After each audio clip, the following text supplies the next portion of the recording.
Assalamualaikum warahmatullahi wabarakatuh. Sahabat cerita, sampailah kita pada kisah Nabi Nuh alaihi salam.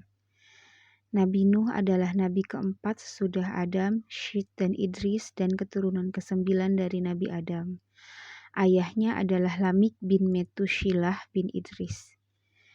Nabi Nuh menerima wahyu kenabian dari Allah dalam masa fatrah, yaitu masa kekosongan di antara dua rasul di mana biasanya manusia secara berangsur-angsur melupakan ajaran agama yang dibawa oleh nabi yang meninggalkan mereka dan kembali bersyirik meninggalkan amal kebajikan, melakukan kemungkaran dan kemaksiatan di bawah pimpinan iblis. Demikianlah maka kaum Nabi Nuh tidak luput dari proses tersebut sehingga ketika Nabi Nuh datang di tengah-tengah mereka, mereka sedang menyembah berhala, yaitu patung-patung yang dibuat oleh tangan-tangan mereka sendiri. Disembahnya sebagai Tuhan-Tuhan yang dapat membawa kebaikan dan manfaat, serta menolak segala kesengsaraan dan kemalangan. Berhala-berhala yang dipertuhankan dan menurut kepercayaan mereka mempunyai kekuatan dan kekuasaan gaib ke atas manusia itu diberinya nama-nama yang silih berganti menurut kehendak dan selera kebodohan mereka. Kadang-kadang mereka namakan berhala mereka Wad dan Suwa, kadangkala Yaguts, dan bila sudah bosan digantinya dengan nama Yatuk dan Nasr. Nabi Nuh berdakwah kepada kaumnya yang sudah jauh tersesat oleh iblis itu, mengajak mereka meninggalkan syirik dan penyembahan berhala, dan kembali kepada tauhid menyembah Allah Subhanahu wa Ta'ala, Tuhan sekalian alam, melakukan ajaran-ajaran agama yang diwahyukan kepadanya, serta meninggalkan kemungkaran dan kemaksiatan yang diajarkan oleh syaitan dan iblis.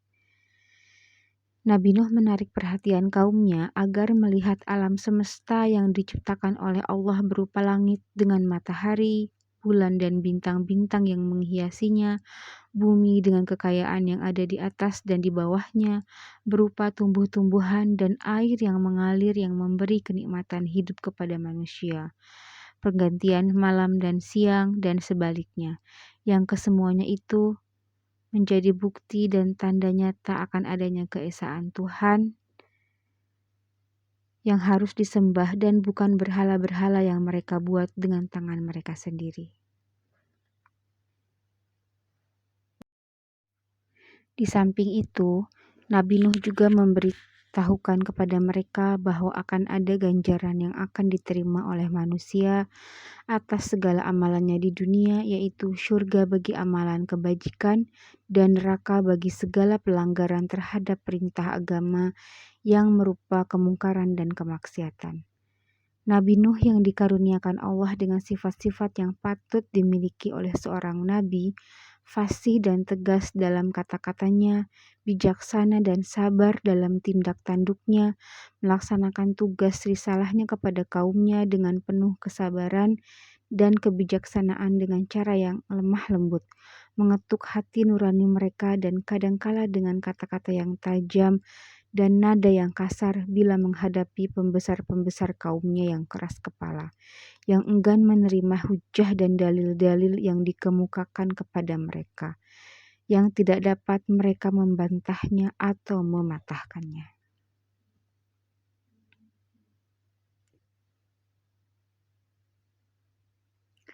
Akan tetapi walaupun Nabi Nuh telah berusaha sekuat tenaganya berdakwah kepada kaumnya dengan segala kebijaksanaan, kecakapan dan kesabaran, dan dalam setiap kesempatan, siang maupun malam dengan cara berbisik-bisik atau cara terang dan terbuka. Ternyata hanya sedikit sekali dari kaumnya yang dapat menerima dakwahnya dan mengikuti ajakannya, yang menurut riwayat sementara tidak melebihi bilangan 100 orang. Mereka pun terdiri dari orang-orang yang miskin berkedudukan sosial lemah. Sedangkan orang yang kaya raya, berkedudukan tinggi dan terpandang dalam masyarakat yang merupakan pembesar-pembesar dan penguasa-penguasa tetap membangkang, tidak mempercayai Nabi Nuh, mengingkari dakwahnya, dan sesekali tidak merelakan melepas agamanya dan kepercayaan mereka terhadap berhala-berhala mereka. Bahkan mereka berusaha dengan mengadakan persekongkolan hendak melumpuhkan dan menggagalkan usaha dakwah Nabi Nuh. Berkata mereka kepada Nabi Nuh, "Bukankah engkau hanya seorang daripada kami dan tidak berbeda daripada kami sebagai manusia biasa? Jikalau betul Allah akan mengutus seorang Rasul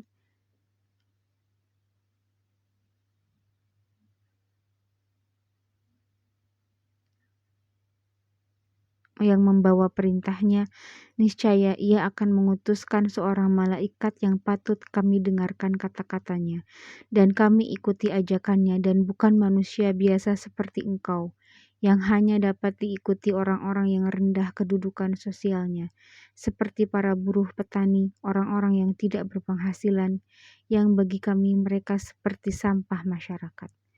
Pengikut-pengikutmu itu adalah orang-orang yang tidak mempunyai daya pikiran dan ketajaman otak. Mereka mengikutimu secara buta tuli tanpa memikirkan dan menimbangkan secara benar-benar matang atau tidaknya dakwah dan ajakanmu itu. Coba agama yang engkau bawa dan ajaran-ajaran yang telah engkau sampaikan kepada kami itu sungguh-sungguh benar, niscayalah kamilah dulu mengikutimu, dan bukannya orang-orang yang mengemis pengikut-pengikutmu itu. Kami sebagai pemuka-pemuka masyarakat yang pandai berpikir, memiliki kecerdasan otak dan pandangan yang luas, dan yang dipandang masyarakat sebagai pemimpin-pemimpinnya, tidaklah mudah bagi kami menerima ajakanmu dan dakwahmu. Engkau tidak mempunyai kelebihan di atas kami tentang soal-soal kemasyarakatan dan pergaulan hidup. Kami jauh lebih pandai dan lebih mengetahui daripadamu tentang hal itu semuanya. Anggapan kami terhadapmu tidak lain dan tidak bukan bahwa engkau adalah pendusta belaka. Nuh berkata, menjawab ejekan dan olok-olokan kaumnya. Adakah engkau mengira bahwa aku dapat memaksa kamu mengikuti ajaranku, atau mengira bahwa aku mempunyai kekuasaan untuk menjadikan kamu orang-orang yang beriman? Jika kamu tetap menolak ajakanku dan tetap membuta tuli terhadap bukti-bukti kebenaran dakwahku dan tetap mempertahankan pendirianmu yang tersesat, yang diilhamkan oleh kesombongan dan keangkuhan karena kedudukan dan harta benda yang kamu miliki. Aku hanya seorang manusia yang mendapat amanat dan diberi tugas oleh Allah untuk menyampaikan risalahnya kepada kamu. Jika kamu tetap berkeras kepala dan tidak mau kembali ke jalan yang benar dan menerima agama Allah yang diutuskannya kepadaku, maka terserahlah kepada Allah yang menentukan hukumannya dan ganjarannya terhadap diri kamu. Aku hanya pesuruh dan rasulnya yang diperintahkan untuk menyampaikan amanatnya kepada hamba-hambanya. Dialah yang berkuasa memberi hidayah kepadamu dan mengampuni dosamu atau menurunkan azab dan siksaannya di atas kamu sekalian jika ia kehendaki. Dialah pula yang berkuasa menurunkan siksa dan azabnya di dunia atau menangguhkannya sampai hari kemudian. Dialah Tuhan pencipta alam semesta ini, Maha Kuasa, Maha Mengetahui, Maha Pengasih dan Maha Penyayang. Kaum Nuh mengemukakan syarat dengan berkata, "Wahai Nuh, jika engkau menghendaki kami mengikutimu dan memberi sokongan dan semangat kepada kamu dan kepada agama yang engkau bawa, maka jauhkanlah para pengikutmu yang terdiri dari orang-orang petani, buruh dan hamba-hamba sahaya itu. Usirlah mereka dari pergaulanmu, karena kami tidak dapat bergaul dengan mereka, duduk berdampingan dengan mereka, mengikuti cara hidup mereka dan bergabung dengan mereka dalam suatu agama dan kepercayaan. Dan bagaimana kami dapat menerima satu agama yang menyamaratakan para bangsawan dengan orang awam, penguasa dan pembesar dengan buruh-buruhnya, dan orang kaya yang berkedudukan dengan orang yang miskin dan papa?" Nabi Nuh menolak persyaratan kaumnya dan berkata, "Risalah dan agama yang aku bawa adalah untuk semua orang, tiada pengecualian, yang pandai maupun yang bodoh, yang kaya maupun miskin, majikan ataupun buruh. Di antara penguasa dan rakyat biasa, semuanya mempunyai kedudukan dan tempat yang sama terhadap agama dan hukum Allah. Andai kata aku memenuhi persyaratan kamu dan meluluskan keinginanmu menyingkirkan para pengikutku yang setia itu, maka siapakah yang dapat kuharapkan dan meneruskan dakwahku kepada orang ramai, dan bagaimana aku sampai hati menjauhkan daripadaku orang-orang yang telah beriman dan menerima dakwahku dengan penuh keyakinan dan keikhlasan dikala kamu menolaknya, serta mengingkarinya. Orang-orang yang telah membantuku dalam tugasku dikala kamu menghalangi usahaku dan merintangi dakwahku.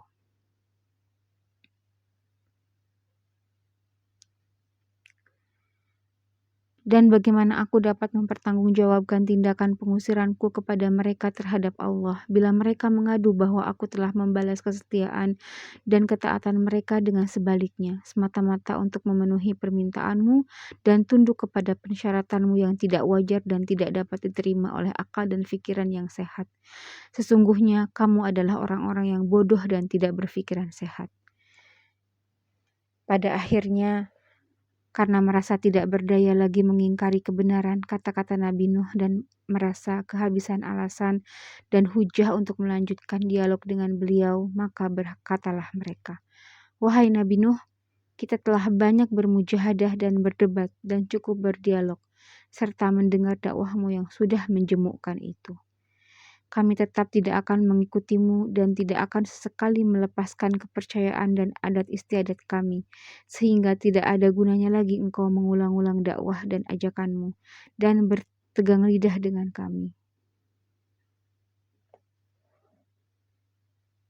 Datangkanlah apa yang engkau benar-benar orang yang menepati janji dan kata-katanya. Kami ingin melihat kebenaran kata-katamu dan ancamanmu dalam kenyataan kami, karena kami masih tetap belum mempercayaimu." Dan Nabi Nuh berputus asa dari kaumnya.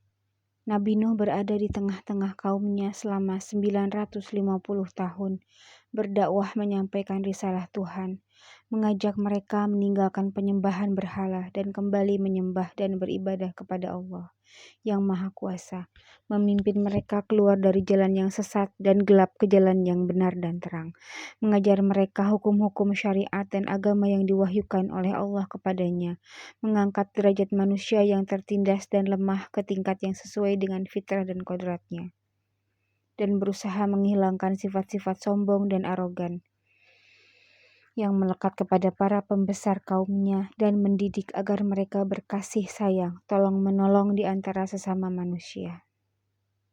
Akan tetapi, dalam waktu yang cukup lama itu, Nabi Nuh tidak berhasil menyadarkan dan menarik kaumnya untuk mengikuti dan menerima dakwahnya, beriman, bertauhid, dan beribadat kepada Allah, kecuali sekelompok kecil kaumnya yang tidak mencapai seramai 100 orang.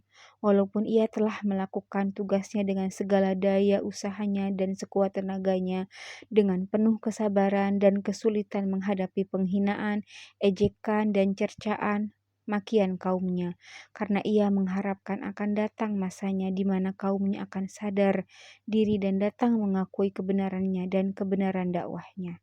Harapan Nabi Nuh akan kesadaran kaumnya ternyata makin hari makin berkurang, dan bahwa sinar iman dan takwa tidak akan menembus ke dalam hati mereka yang telah tertutup rapat oleh ajaran dan bisikan iblis. Hal mana Nabi Nuh berupa firman Allah yang bermaksud, "Sesungguhnya tidak akan seorang daripada kaumnya mengikutimu dan beriman kecuali mereka yang telah mengikutimu dan beriman lebih dulu. Maka janganlah engkau bersedih hati dengan apa yang telah mereka perbuat." Dengan penegasan firman Allah itu, lenyaplah sisa harapan Nabi Nuh dari kaumnya, dan habislah kesabarannya. Ia memohon kepada Allah agar menurunkan azabnya di atas kaumnya yang berkepala batu seraya berseru, "Ya Allah, janganlah engkau biarkan seorang pun daripada orang-orang kafir itu hidup dan tinggal di atas bumi ini. Mereka akan berusaha menyesatkan hamba-hambamu jika engkau biarkan mereka tinggal, dan mereka tidak akan melahirkan dan menurunkan selain anak-anak yang berbuat maksiat dan anak-anak yang kafir seperti mereka." Doa Nabi Nuh dikabulkan oleh Allah dan permohonannya diluluskan dan tidak perlu lagi menghiraukan dan mempersoalkan kaumnya, karena mereka itu akan menerima hukuman Allah dengan mati tenggelam.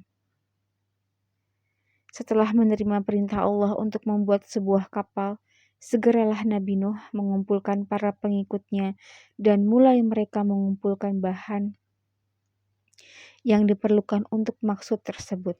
Kemudian dengan mengambil tempat di luar dan agak jauh dari kota dan keramaiannya, mereka dengan rajin dan tekun bekerja siang dan malam menyelesaikan pembuatan kapal yang diperintahkan itu.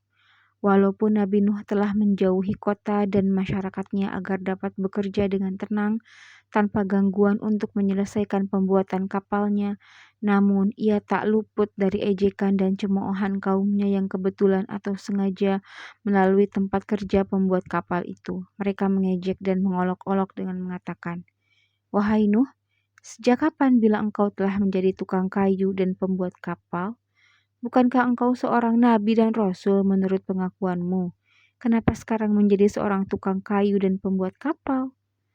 Dan kapal yang engkau buat itu tempat yang jauh dari air ini adalah maksudmu untuk ditarik oleh kerbau, ataukah mengharapkan angin yang akan menarik kapalmu ke laut?" Dan lain-lain kata ejekan yang diterima oleh Nabi Nuh dengan sikap dingin dan tersenyum seraya menjawab, "Baiklah, tunggu saja saatnya nanti. Jika kamu sekarang mengejek dan mengolok-olok kami, maka akan tibalah masanya kelak bagi kami untuk mengejek kamu dan akan kamu ketahui kelak untuk apa kapal yang kami siapkan ini. Tunggulah saatnya azab dan hukuman Allah menimpa atas diri kamu." Setelah selesai pekerjaan pembuatan kapal yang merupakan alat pengangkutan laut pertama di dunia, Nabi Nuh menerima wahyu dari Allah. "Siap-siaplah engkau dengan kapalmu. Bila tiba perintahku dan terlihat tanda-tanda daripadaku, maka segeralah angkut bersamamu di dalam kapalmu dan kerabatmu. Dan bawalah 2 pasang dari setiap jenis makhluk yang ada di atas bumi dan berlayarlah dengan izinku." Kemudian tercurahlah dari langit dan memancur dari bumi air yang deras dan dahsyat, yang dalam sekelip mata telah menjadi banjir besar melanda seluruh kota dan desa, menggenangi daratan yang rendah maupun yang tinggi, sampai mencapai puncak bukit-bukit sehingga tiada tempat berlindung dari air bah yang dahsyat itu, kecuali kapal Nabi Nuh yang telah terisi penuh dengan para orang mukmin dan pasangan makhluk yang diselamatkan oleh Nabi Nuh atas perintah Allah.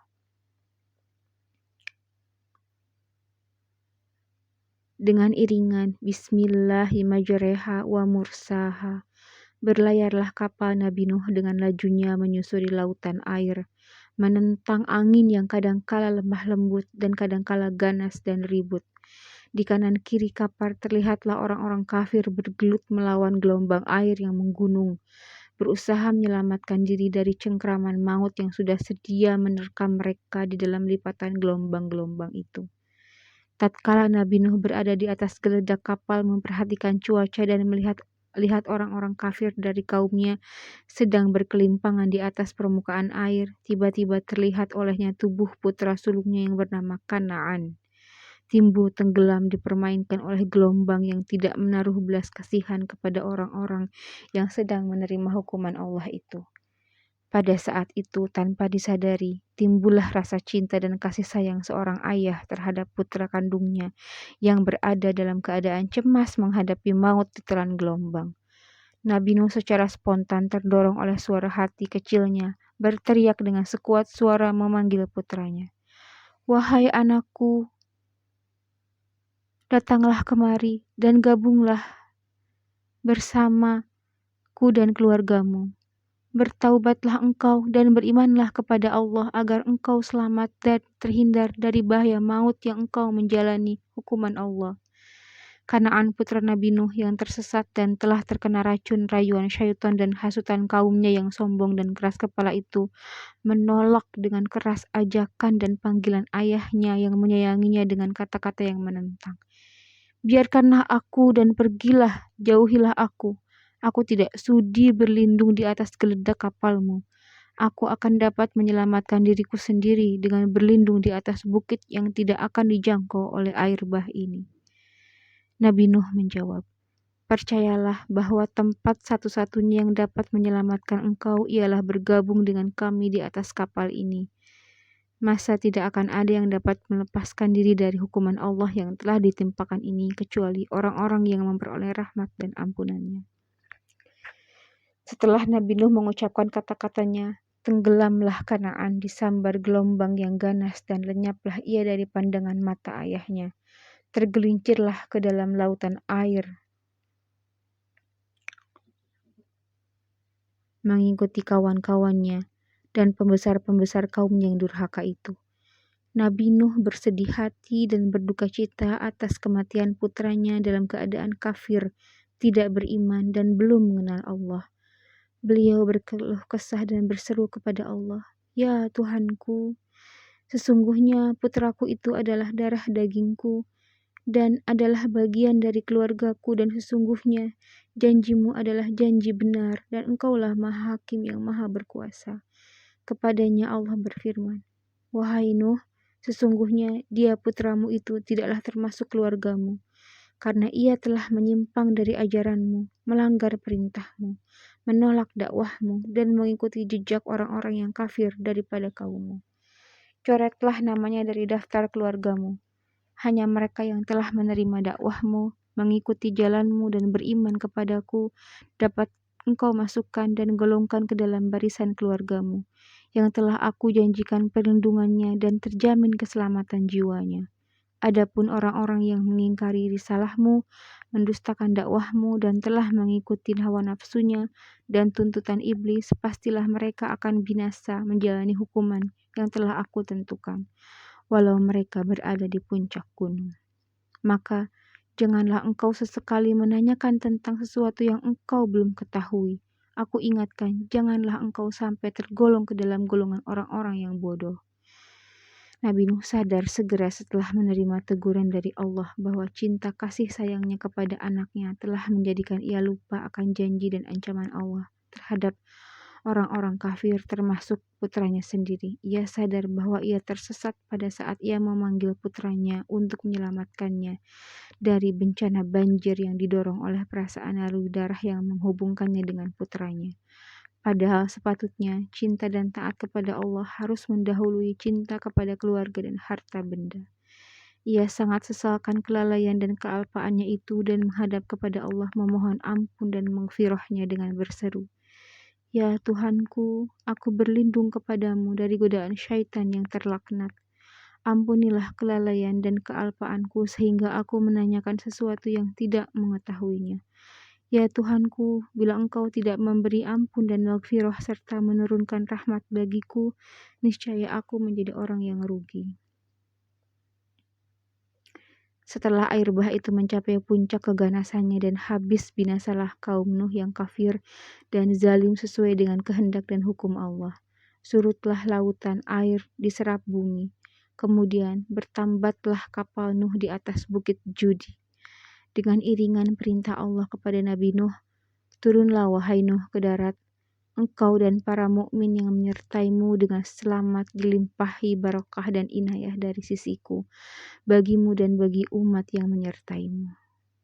Kisah Nabi Nuh ada dalam Al-Quran, menceritakan kisah Nabi Nuh dalam 43 ayat dari 28 surat, diantaranya surat Nuh dari ayat 1 sampai ayat 28, juga dalam surat Hud ayat 27 sampai ayat 48 yang mengisahkan dialog Nabi Nuh dengan kaumnya dan perintah pembuatan kapal serta keadaan banjir yang menimpa di atas mereka.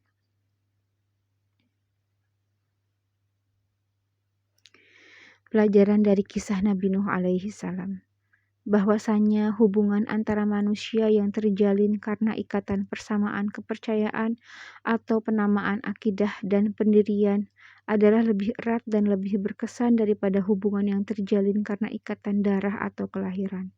Kanaan yang walaupun ia adalah anak kandung Nabi Nuh oleh Allah Subhanahu wa taala dikeluarkan dari bilangan keluarga ayahnya karena ia menganut kepercayaan dan agama berlainan dengan apa yang dianut dan didakwahkan oleh ayahnya sendiri. Bahkan ia berada di pihak yang memusuhi dan menentangnya.